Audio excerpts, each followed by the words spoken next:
Majority Leader Chuck Schumer has vowed to keep senators in Washington, D.C. until legislation is passed that would end the rail strike. He stated, "The Senate cannot leave until we get the job done, and Democrats will keep working with Republicans to find a path forward that everyone can support." Lawmakers are running out of time as the supply chain is expected to start being impacted with 100,000 workers walking off the job. Now, the House has already passed this and it went to the...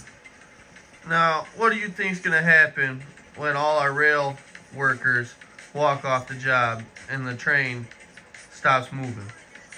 We don't have no train shipping all the supplies, all the coal for our heat, anything going around. We're screwed.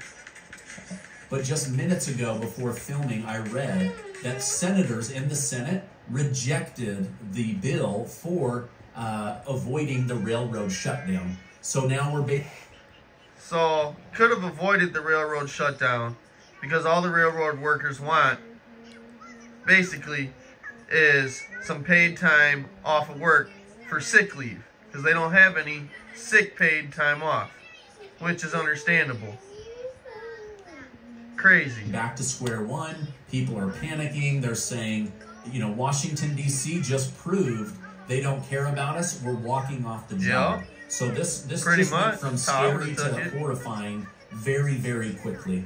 Now, a Washington, D.C. think tank is trying to convince President Joe Biden to ask the American people to allow a $1 trillion investment in rebuilding the country of Ukraine. The money...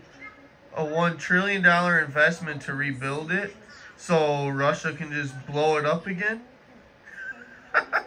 have to be borrowed and paid for using your hard-earned taxpayer money.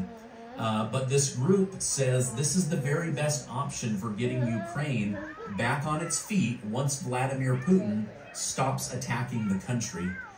So basically, they want to take another $1 trillion, similar to what we did in Afghanistan, where we tried to step in and rebuild a country. They're saying, well... Yeah, and look at how well that went in Afghanistan. Okay? Biden... Hold on, bud. Biden pulled us out of Afghanistan, and the same day, the Taliban took it all back over. Took it over with our weapons that we left there, our equipment. Just crazy. We have the Ukrainians on our side. Giving them $1 trillion is actually a really good investment, but we'll use taxpayer money. Now, taxpayer money. I don't know that these people know just how big $1 trillion is. To give you an example in context, it would take 542,241 years to count to 1 trillion. That's how massive this number is, right? Like, we'll never pay this amount of money off. It'll subjugate the American worker through taxation.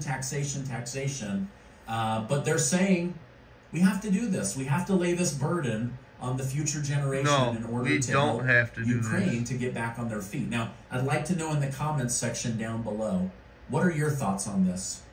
I mean, I just keep thinking, when are they going to... My thoughts, we don't have to do that. That's just nuts. Stop putting our nose into stuff that we don't need to be in. The CIA, they started Vietnam. They started the Korean War. They started the Afghanistan War. They're the ones that were dealing with the Taliban and got the Taliban built up big, and then they wanted to fight against them. You know, enough is enough. Down in South America, the CIA did that too. All that coup. I mean, enough is enough. Worry about our own country. Stop worrying about and getting our noses in all these other countries. We're strong enough. They don't want to attack us. We need to stop trying to provoke them into war. It's crazy.